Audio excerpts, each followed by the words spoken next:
refused to go inside. You heard the story, you know the story, it's a famous one, it's a beautiful one. About a father and two sons, one older, one younger.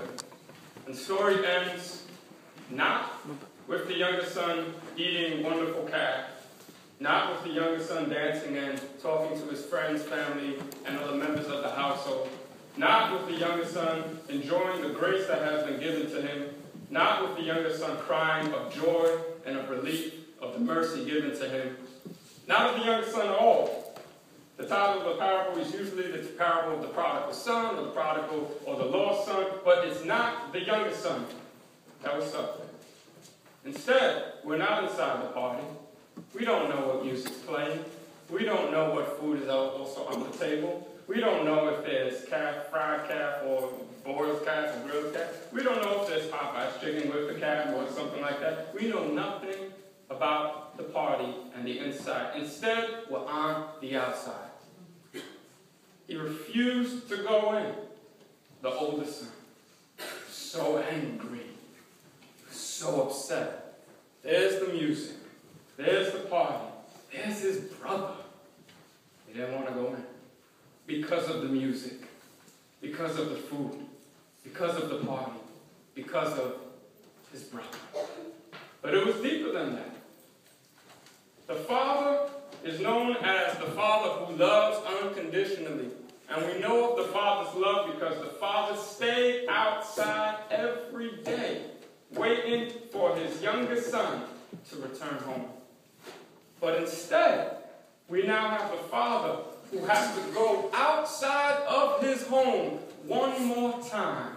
But this time, not to get the bad, the reckless, the foolish, wasteful younger son, but to get the dutiful, the good, obedient, older son.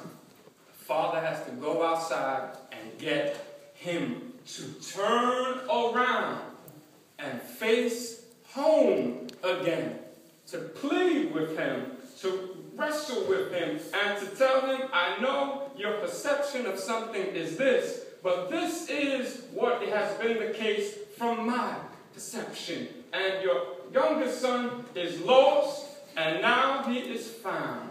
He is dead, and now he is alive again. So we must celebrate. The Father's love is not just the one that waits for that bad son to come home. But the Father's love is the one that goes out and gets the good son to go back and face home, to potentially go back in. Because sometimes when we're really good, sometimes we might still get so upset with other people, so upset with our own family, that there's a party for them, and we refuse not only to be in it, but to face home. You know the story well. And parables are like flu shots. It's the flu season, and apparently it's an epidemic. I never thought we would be hearing that word, an epidemic in the flu. Northeast is completely crumbled, it seems. A few people came into church giving the bump, all right? So they didn't shake hands, they did this. And if you do this today, it's fine. I understand, and hopefully no one gets too offended if someone, gives someone the bump. It's flu season, it's an epidemic. But parables are like flu shots. Flu shots are, you give someone a flu shot, and I believe it's a dead version of the flu. But when you get the flu shot and the dead version of the flu, it goes in your body. And now your body has to then recognize what will be the flu. It's a hypothetical flu.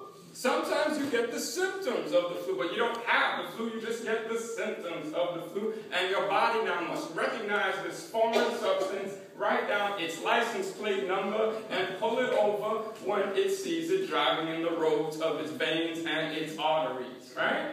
And that is how the flu shot works to help you when you do encounter the real living flu. Now, parables are the same way. They're supposed to get under your body. They're supposed to make you think of situations that you haven't encountered yet, so that you can begin to pray about it and seek the Lord's face about it, so that when this real situation comes, you are ready to face it with grace, with compassion, with love, and with wisdom. The parables are sometimes supposed to make you upset. They're supposed to get you hot and bothered sometimes. They're supposed to make you say, That's just not fair. That's just not right. They're supposed to make you think of situations that might get you a little, But what it's supposed to do is supposed to get you to think about the right way, God's way to handle this situation. So that when you do end up, and you will, because we all do, end up facing a real situation, you have already a little bit of the immunization in you. That's why it's important to study the scripture on your own time, so that you give yourselves these little flu shots. Right? The older brother, it is unfair. Y'all could, if y'all don't want to say it out loud, it's fine. It's unfair. I love the older brother. He's us, churchgoers, good people, the people who do show up to the business meetings. He's us. He's the ones who pay the tithes, who pay the offering, who come every Sunday, who come sometimes to Bible study. He's us. The ones who are obedient, the ones who are kind, the ones who really aren't slipping up. And he's us, the ones who sometimes find out that God's grace seems to be more real for the people who completely don't care about God their whole life, and then all of a sudden turn it around at the last minute and experience the joy of the Lord that you just can't seem to feel for years. It's us. Think about it, though. The father splits the inheritance because the youngest son has to split it. Now, in this society, that's a big deal. Because if you split the inheritance, that means the oldest son has to use his inheritance alone to take care of his father. So the father's inheritance, the one that he split with the two sons, that was the money that was going to take care of him when he gets sick. We didn't hear about the mother. She might be sick. So that inheritance money is actually the money that they're going to use, the two sons, to take care of their parents when they get sicker. Right? So in some sense, even though it's their money, nonetheless, as time goes by, sometimes the children have to take care of the parents, especially with medical costs. That's what the inheritance is for. With this youngest son saying, give me my inheritance, I'm going to leave, now the older son has to shoulder the responsibility all on his own. He left them high and dry. Now some families, I don't know if any in here, some families there are little quarrels between siblings when one sibling leaves the family, leaves all the family responsibilities to go get either an education or a good job or something to help themselves out. And so they benefit from an education, they benefit from a good job, but at home, the other sibling has to take care of everything. And sometimes there is resentment. Now imagine this guy. You're the oldest son, and you watch your youngest son go into town.